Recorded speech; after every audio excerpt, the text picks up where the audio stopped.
let's say regardless of where she goes. No. She sets the tempo, she creates a space. There's a lot of pressure on Paolo. It's that early orchid.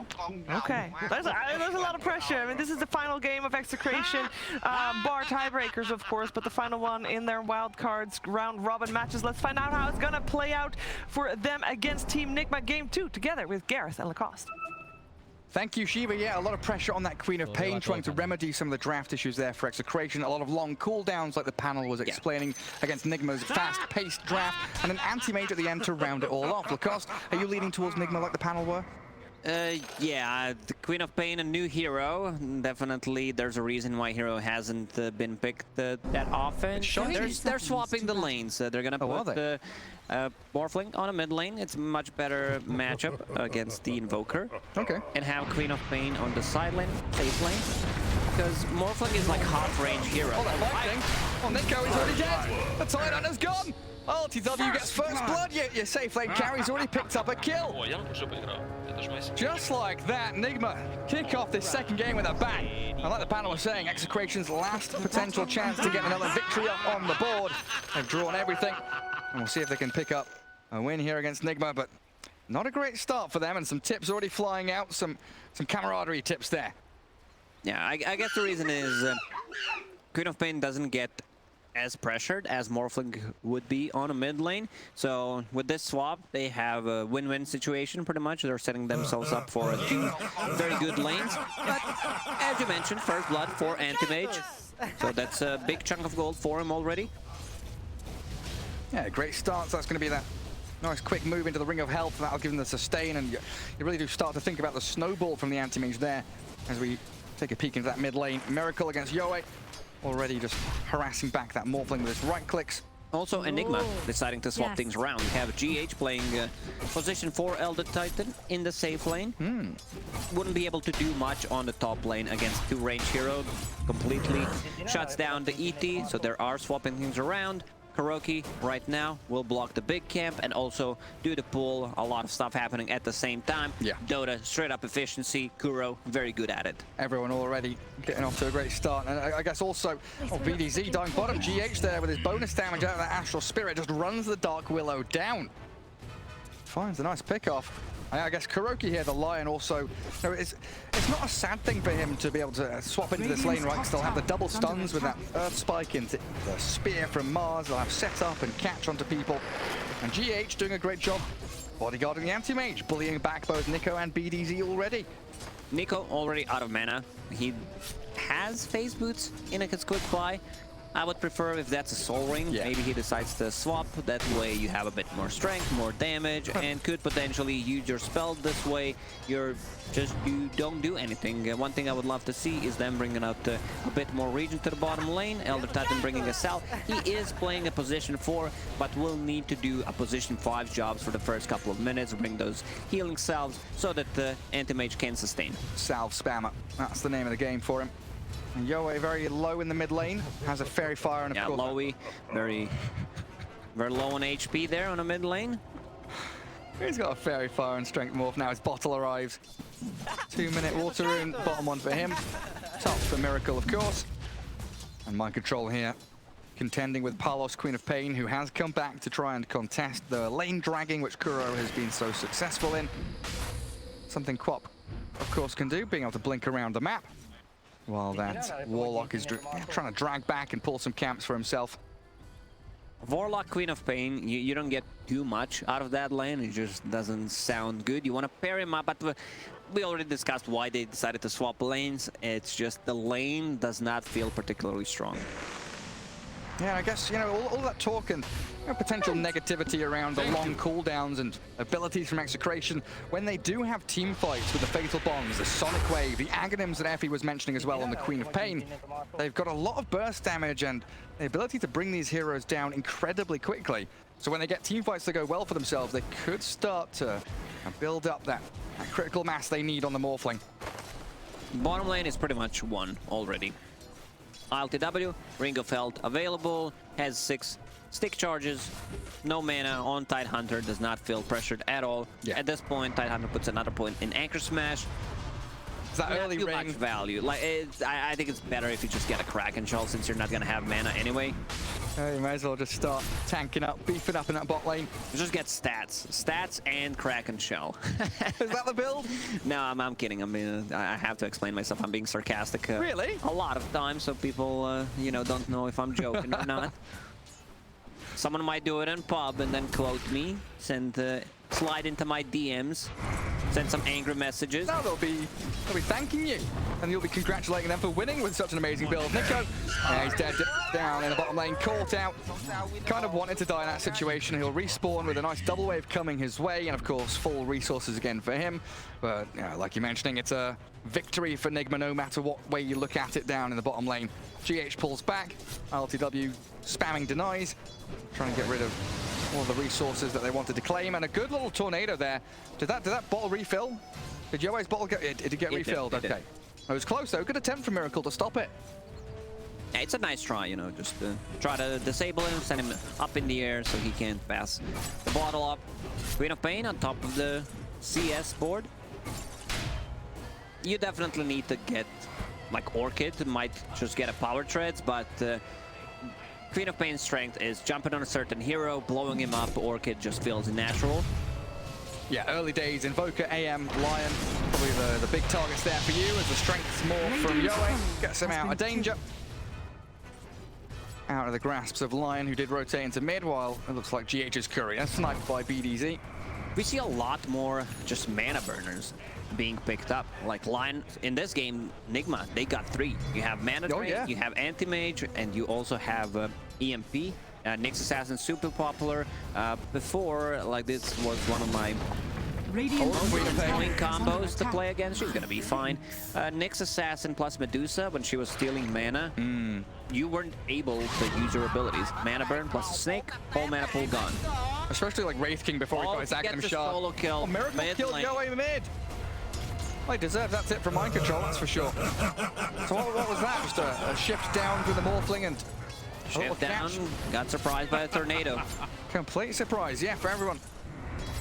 Nico chased down again, not really having a laning stage to himself, and a surprise that he's got 20 CS, honestly, the way things have been going down bottom lane. 7 denies as well. Right, it's down to BDZ pulling and dragging the wave back, allowing the Tidehunter to get something, at the very least. And apparently the game really wants us to know that GH's Courier was killed a while back with his win late and his Ring of Regen on it. It's been there for a while. It's stuck. Guys, please talk about it. GH feeding away the Courier, not intentionally, but is this a kill? He's got active shift. Got it off. He got it off. All good, but whole mana pool is gonna be gone. Yeah, he's got 7 wand, but this is not comfortable for Yoe whatsoever.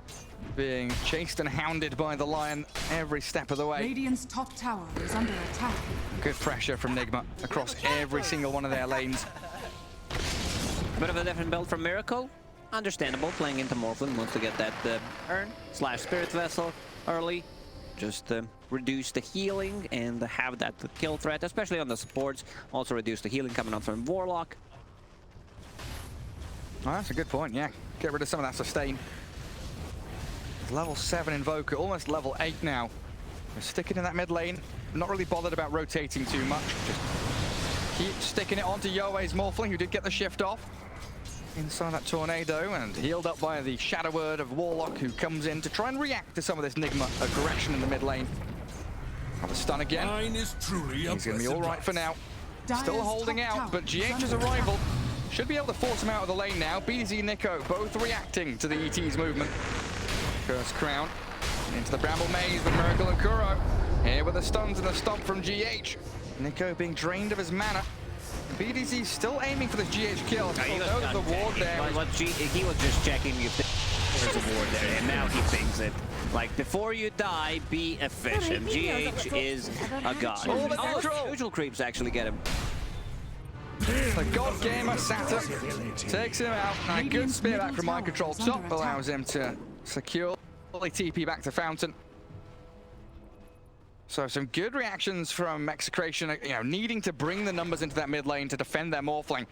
But an Invis Invoker might be able to find the takedown. 2 earned charges. Cold Snap Tornado at the ready. Aiming in towards mid. There's the stun. The chain disables. Perfect execution from Nigma. Mind control. He's very quick. He's paying attention. Whenever Miracle gets a kill, he's always ready to tip him. He's got nothing else to do. Is AFK walking back to lane, all the way from base. You heard it. If you got nothing to do, tip your teammates. But when they're doing well, keep that morale high. Yeah. That ward that we talked about, the GH move, Very when he good. was hiding near the trees, got devorted. That's a good spot. And he'll know about these stacks as well. Warlock and Tide trying to pick up the pieces in their own triangle. GH sees them. Spirit comes across. And bot lane, I mean, it's just completely free for this AniMajor. There is no contest whatsoever. The only hero that AM needs to be afraid of is Queen of Pain rotation, possibly like Tidehunter Ravage. One of the reasons why he decided to go for the power threads, it will increase his farm early on before he gets the Battle Fury. And then you have tankiness, like you have extra tankiness from the power strike trends, mid lane, all 5 mana times in a row. on. Karoki's just being annoying. He's on the mid lane using mana drain and getting a couple of kills. Stuns people while EMP is there. And it's gonna be a fast Spirit Vessel. Miracle just needs 900 gold to finish it off. And that's the thing, you know, these 4 heroes here outside of the AniMajor for Team Nigma, they're going to be ready with their level 6s. I mean, Mars drops up in the top lane, dies to Palos after spending his arena. That Sonic Wave, looked like it was able to take him down. Oh, Miracle in towards the Dark Willow. Cripple the Bramble Maze onto him and Karoki. Shadow Realm to try and split away from it. But Kuro gets the final touch there as RR dies solo. The LTW. 252 gold Line for your control, AniMajor. do your job, you're dead, you got nothing better to do. He's run out of tips, Your man. teammates, do you think he already used all of them? Yeah, I think so. He's out of tips already. First 10 minutes, they're all gone. Oh, we see the natural. Oh, the long TP! That's a long TP! Queen of Pain speared. Miracle Kuro have the stuns. Palos down, and that's meant to be your main tempo setter. Dead for 30 seconds, and freedom for LTW continues. He's gonna be fine. He knows that Sonic Wave was used, burns mana on the Tidehunter on the bottom lane, and he's good to go. Dark Willow maxing the Shadow Realm in this situation as a Dark Willow just feels bad. You know, Not a fan. Not a fan. You want to be able to have that Bramble Maze, long duration latch, especially against the AM, even Elder Titan ET going into drums. Something that isn't really too popular. We've seen one on the mid lane in the previous game, built by Invoker. And I believe it's mostly like crit. During the last major, he was always buying it on a Tusk. Tidehunter bottom, no mana. Has Soul Ring if he wants to pop it. Awesome Anchor Smash, but... He's going to die anyway, isn't he? RTW have the chase down. RR dead to GH's stomp. Invoker gives that last little hit to LTW. And Nigma 10-2 with a 3k lead, really starting to run away with things here. You can see mind control. He's out of tips, but every single time that they do something good, he goes with the well play. Oh, okay. He's replaced it. I'm finding a pattern here, Gary. Oh, it's a very good one. Very good one. But yeah, think about the drums, you know, in the previous game and even in this one, marching to the beat of your own drummer. You know, they're playing fast, they're buying fast items, giving them that speed to just run at their opponents. And I think it was an idea that Cat brought up. This move in particular, when you are running at a Warlock, similar to what he was explaining about the Ancient Apparition, was that you don't get the chance to set up for a proper 5v5 team fight, which is what Execration are built around. This is what they want to do. While you have Nigma's trap, they don't really care too much about their cooldowns. Figure is okay, but if can reset, get 2-3 stuns in a team fight, that's also perfectly fine. Arena, like even without Arena, they can take these fights. Spirit Vessel about to be completed on Invoker, actually flying on the Courier. Oh. But it really does feel that way, like Execration, very much like a jigsaw puzzle. You need all of the pieces there to make the picture, the grand picture of the plan, the directive of their draft. The problem is the factory forgot to send them that one piece. And Enigma's like a set of Lego. Sure, you might not be able to build the pirate ship or whatever you want, but you can turn it into something, your imagination. Yeah, put these pieces together right and do what you want. Stepping barefoot on Lego. Oh. Enigma, the one that put the pieces on the floor. Yeah, they're like all around, you know, we forgot to pick them up. Yeah, sure. It was accident, we promise. They do have this Orchid on the Queen of Pain, though. Definitely a significant moment for Execration to try and launchpad themselves towards some form of victory. Whether it's a team fight win, an individual pick-off, they need something to be done reasonably soon. But Nigma are doing such a great job hiding off the map right now. They know this timing's coming. AM is the only one showing out on the map down in the bottom lane. A Warlock is still look at level 5. Look Like, at that. you can't even team fight when he doesn't have a rock. Oh, he doesn't have rock yet. It's 14 minutes in. And Miracle, he was spotted under that sentry, but in comes the RTW anti-mage. Palos barely blinking back. Spirit Vessel low, ticking him down. The damage is enough. He's killed off. Sunstrike, all Sunstrike's right. coming, doesn't find the Doesn't touch need onto it. him. It is not necessary. Now RR needs to run away. Well, that's your Queen of Pain we were just explaining. This Quap needs to get something done, dies. And AM was Dire's 8,000. structures are fortified. He got something done. I'm sorry, Lacoste. You are correct. Technically correct. The best kind, of course. I can't believe, honestly. 8,500 net worth on this AM. 14.5 minutes in. He is going to be hitting some sick timings this match. This is Power Treads, Battle Fury, full Magic Wand, and Yasha. This might be one of the most farm anti-mages I've seen in a while. I think he might be hitting record. Like when we get to that 20-minute mark, he might be hitting records, honestly. We'll be looking at like 15k net worth anti-mage 20 minutes in. It's going to be that insane, especially with ancient stacks and with his team smoking up in front of him. GH Miracle Kuro, the gank squad extraordinaire coming out into this dire jungle. Setting up some vision. They want Morphling. They understand if Morphling's not having a game, and so far he isn't. He's sitting at the mid net worth. As Yasha completed, Yowie understands something's cooking, something's going on, goes all the way around and farms a big camp close to tier 2 tower. Goes from 12 o'clock to 3 o'clock. And the pings do come out, smoke wears off. Dire Observer, what I believe, spotted a little bit of that maneuver from Nigma. And 5 heroes converging from Execration in towards the Invoker. A little combo there with the Fatal Bombers and that Golem dropped in. BDZ down to Miracle and the Sonic Wave pushing him to high ground. Invoker gonna die. Finally down to Yoan. Morphling with that Adaptive Strike gets a sweet pick off, and Kuro's be left stranded here. So 2 for the price of 1. It's a good stun. But No Kuro has TP on him. Buy time. Curry, scout him out. Go on. Get it. He needs 3 hits. Not gonna happen. Good usage. Like first rock, 15 minutes in, they got a big kill on Invoker. They kill a Lion on top of it. Problem is, ILTW, anti-mage, not contested. Not a single death on him. This hero actually fits the whole style of the tournament. Yeah. Anti-mage, yeah. Yeah, it's a nice little pick up there. I mean, I think you I can't don't look. know if anyone said it, but it just came through my mind. I'm a bit slow sometimes. Apologies. He's not got the proper setup, but looks a little bit like Cap with some of the cosmetics. It's a good arena. Nico and the Golem transit side of it. A bit of an overkill. They even bring Miracle to the mid lane. Dead is dead. ILTW, what are we at? 10k now, 17 minutes in. Blink Dagger up for mind control. So it's not just the AM. It's also the Mars and the Invoker picking up these pieces that give them such tremendous team fight. And the ability to reset as well. I think that's another point we should touch on here. Now the arena, the stomp, the stuns, they've got Tornado, another good example. A lot of stuff that they can just throw. Well, Execration, they need to go in, they need to get stuff done. Rock, Ravage, 1-2 quick kills, and then go for more. Yeah, once they commit, they commit. And BDZ, Done. Actually gonna die. to the Spirit Vessel. Vessel. Tornado does not hit, doesn't even need it. Another one for Miracle. Another notch. And Tidehunter still hasn't been able to get a good Ravage out, or any Ravage really. Shows himself in that mid lane. Immediate stomp. Can they burn his mana? Spear back. Into drain, keep draining. Under the No Spirit. mana. He's tanky, this fella, though. You can't really bring him down unless you want to expend some big ultis and cooldowns, which they don't really have too many left of. And this is all space creation. Defend their mid-tier 1 is Team Nigma, and that's exactly the man we should be looking at. ILTW continuing to race ahead and become the unstoppable force anti-mage can be, as Yahweh, he picks up Kuroki. Lion stepped out a little bit too far. Tornado misses out. Mind control spears back the tide, but still chasing forward. Turning into the Mars and spearing it back. Yahweh gonna find a kill on mind control there.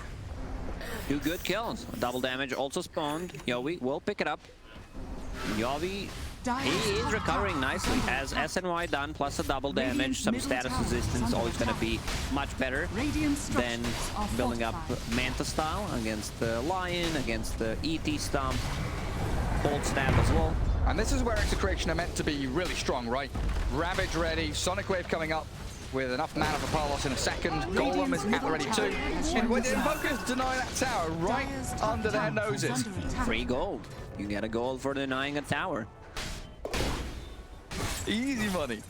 Not a lot of money, decent amount of money, nothing too spectacular, but I like that it's added to the game. You know, gives you a bit of something for trying. Yeah, a little bit of something. Feels nice. Maybe a mango on top of it would feel also very good. Radiant are scanning. So a little cherry on top, mango on top. Tier 2 items starting to be picked up. A little bit delayed there. Bullwhip comes out for the Morphling. Nico grabs his Blink Dagger, so that's Phase, Hood, Blink. And Miracle. Another move into mid. So that's a goal of Terrorize. Feared up and into the Bramble Maze. Under a Sentry Ward, Miracle. Do they have the finishing touches though? Yoe's completely out of mana. GH and Mind Control have soloed down Palos, and now Yoe's on the run. RLTW's decided to join in this battle, and he is at that 14,000 net worth point 20 minutes in. Not quite the 15k, but definitely They're up there. Inside a pit. He's just staying 5,000 gold ahead of the enemy carry. I'm talking about the Morphling, even though he played the mid lane without Warlock Golem. They're not going to take the fight. Ravage finally, you know, might be used. We have a Blink Dagger available on Tidehunter. It's been a long time coming. He's just building up the damage. You know, the longer you hold it, the more damage it does. Stacking the tentacles. Well, of course, we need another warning for your sarcasm meter. Yoe stunning out the lion. Does claim. Oh, good spear. Big revenge Not enough. Yoe Not enough mana. They get the Morphling. Couldn't even kill Kuroki. And RLTW with the Aegis now, just running straight towards Execration. The whip towards it, moving speed forward. On to BDZ. Got the Bedlam off, but it's a dying move. The last breath here of Execration. The spear onto RO. Yeah, I don't know, but he's caught up against the tower. Now an arena from Mind Control as well. It's all falling apart for Execration. Nigma have their number, a double for Miracle. And this one looks like it might be over already. Roshan, Nigma controls the team fight. There's Stomp or Lion Stun into Mana Drain, into EMP. Tidehunter tries to get some mana, uses a Magic Wand plus a Soul Ring. Not enough. Skip the Mad School. That one class, you know, when they were talking about the Soul Ring, how much he needs for it. Can't get it off. Like, even if he gets it off, it's just a complete waste. Team fight already over. And now this entire map, I think Effie brought up that point about long cooldowns. Once you have expended them, you can get choked out very quickly. The map becomes small, you can't have anyone showing on the lanes because you don't have the ability to fight as a pairing or as a trio. You need everyone together as a 5-man unit. And Execration don't have that right now. Their arsenal is depleted. Now you have all these small buffs that you can throw onto AniMajor. Oh, they missed that spear. They won't miss the stun from Kuro though. And RR, an absolute freebie for them. So you have Solar Crest, which is not a small buff. And then you have ET popping the drums, possibly using the Bullwhip on top of it, giving AniMajor almost max movement speed in the team fights. Look at RLTW. Dragon scale onto the tier 3. Chips away. Scotty, I just stopped paying attention after he got like 14 minutes Battle Fury, Yasha, and yeah, it was a 17-minute Manta style on top of it. Not a single death. I was going to ask, what's his score right now? It's like 4-0 something or? Yeah, 4-0-4 at the moment. Death's not found? Nope. Error. Beautiful stuff from RTW. That was a nice one, Gary. I hope chat appreciates it. Thank you, thank you. Definitely never used that one before. And now, outer towers. Final one remaining is the bottom. But there is a wave pushed pretty hard out across the Radiant side. And Execration know that their only option right now is to bunker down in their base, hold out for dear hope that they can catch Nigma unawares with some kind of reactive play or a smoke to move out and get a proper team fight going. Maybe that's the turning point. You know, just gotta stay positive, find something good that could potentially happen. Morphling building into Aghanim Scepter, turning into Dark Willow. Oh yeah. We've seen so many times Morphling winning off by getting the Aghanim Scepter, let's say having Earthshaker in the team. Now with the Dark Willow. Look at RLTW, man. He doesn't care, like they cannot kill him. Not a solitary damn given by this man. And RR flips by that tornado, cold snap, and that earth splitter. While AniMajor moving forward, but they blink away. Nico and Yoe retreating from Nigma's grasps. I mean, just what, a minute and a half left, so they can go high ground here. Get back onto the tier 3. Not much you can do to RTW. Yule's a cursed crown. You'll irritate him. You'll be a nuisance. But there is no stopping this man. Dire's bottom tower. Let's counter spell spamming at this point. Back. He's just sitting there. He's got 36 armor with the solar crest. How much is that? It's 64% physical resistance. That's quite a lot, Lacoste. I jump into BDZ. He might not get the solo kill. There goes mind control. Secures it for him. Forces the buyback. The Sonic Wave there does claim the aim. Will he pop it? He will. They want to focus the AM. Nice. Terrorize after the Ravage. The chain stuns. Do they have them? The Curse Crown's coming, but he Manta gets out of it. Blinks away. And now Nigma can turn and face Execration. Burst through every hero they've got. More for gone for a minute. Time's done. No buybacks and no spells to be cast, even if they had them. This is it. Nigma will take them out 2-0 and GG is called. They called it. That was the first Ravage of the game, right, Gary?